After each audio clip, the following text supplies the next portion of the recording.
On this field, nearly 2,000 years ago, destiny itself was written in blood.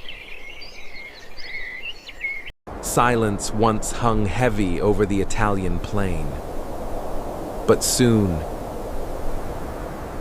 it would erupt into one of Rome's greatest tragedies.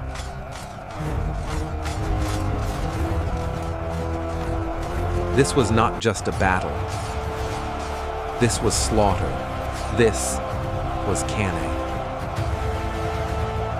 On a scorching summer morning in 216 BC, on the dusty plains of southern Italy, Rome marched to face destiny.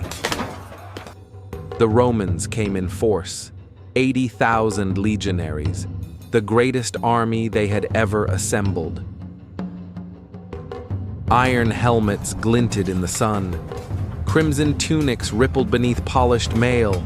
A forest of scarlet shields moved as one. They were the pride of Rome, an unstoppable wall of steel and discipline. Two consuls commanded them, Lucius Aemilius Paulus, cautious and disciplined, forward, and Gaius Terentius Varro, bold and reckless. Yet beyond the haze, waiting in silence, stood a cunning general who had already humbled Rome time and again, Hannibal Barca. And on this day, he would deliver the Republic its greatest defeat. The Romans outnumbered Hannibal's army nearly 2-1. Confident in their sheer mass, they advanced as a tidal wave of steel. But Hannibal was no ordinary commander. His force was smaller, stretched thin. Iberian infantry, Gallic warriors, and African veterans forged into a single trap. Yet, Hannibal had something far greater than numbers.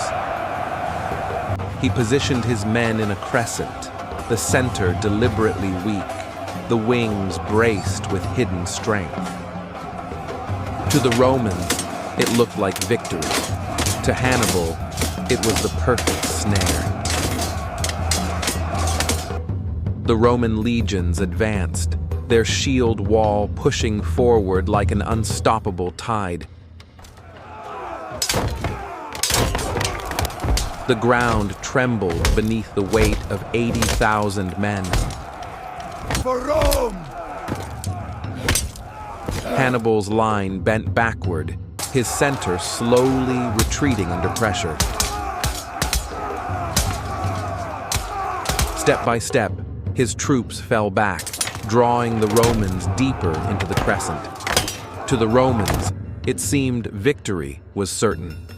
The legions continued to press forward, thinking they were driving Hannibal to collapse. But every step carried them closer into his jaws. The trap was closing. On the wings, Hannibal's African veterans waited. At Hannibal's signal, they swung inward. His African infantry slammed into the Roman sides with deadly precision. At the same moment, Hannibal's cavalry crushed Rome's horsemen, sweeping around their rear. The vast Roman column packed tightly together. The jaws of the trap snapped shut. Shields clashed, spears drove, and the sound of battle thundered across the plain. Surrounded on all sides, the Roman army was crushed together, unable to breathe, unable to fight. Panic spread through the ranks. The shield wall dissolved into chaos. Hannibal had turned Rome's greatest strength, its numbers, into a deadly prison. The killing began, methodical and merciless. Romans fought with desperation, but they could not move, crushed by their own numbers. The battlefield became a killing ground. Hour after hour, the slaughter did not end. By day's end, nearly 50,000 Romans pressed so tightly They could not lift their swords, were cut down where they stood. The plain ran red with blood. The sun burned above, merciless, as Rome's proudest army was annihilated to the last man. Cannae was not merely a defeat. It was annihilation. It was slaughter on an unimaginable scale. The Republic had suffered its greatest defeat, its pride shattered in a single day.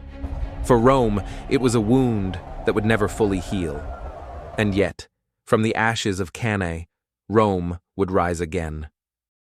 Unbroken, unyielding, destined to conquer the very empire that had humiliated it. But for one terrible day, on the fields of southern Italy, Hannibal Barca stood as the master of Rome's fate. Hannibal had won the greatest tactical victory in history, but not the war. The Battle of Cannae would echo through the ages, a lesson in brilliance and in blood. From victory to ruin, every battle has a voice.